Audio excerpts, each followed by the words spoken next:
Mummy ఈరోజు special ఏంటి? పప్పుచారు నాన్న. ఏమేమి కలపాలి?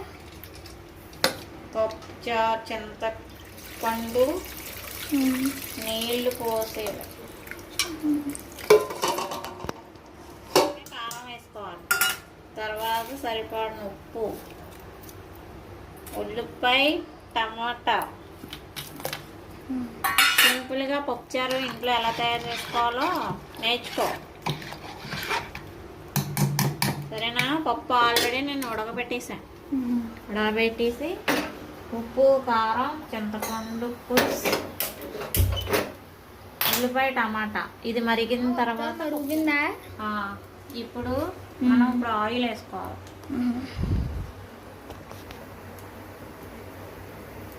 ఆయిల్ వేసుకున్నా తర్వాత ఇప్పుడు వెల్లుల్లిపాయలు వేసుకోవాలి. కొంచెం మరిగిన తర్వాత ఆయిల్ ఎన్ని కావాలితే అన్ని. మీరు ఎక్కువ తింటారు కదా, అందుకే కొన్ని వేసాను, సరేనా? జస్ట్ కొంచెం దూరంగా ఉండు, మీద పడుతుంది.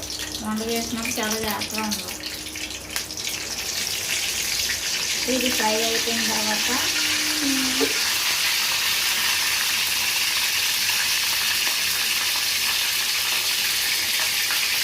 వేసినా కదా ఎల్లుల్లిపాయలు, కరివేపాకు, ఆవాలు, ఎండుమిర్చి, మెంతులు, జీలకర్ర అవి వేగిన తర్వాత ఇవన్నీ వేసుకొని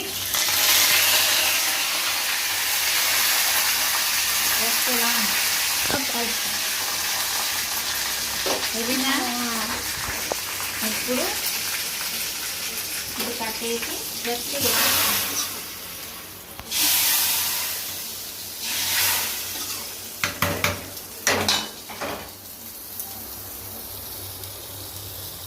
వావ్, యమ్మీ యమ్మీ పప్పుచారు రెడీ.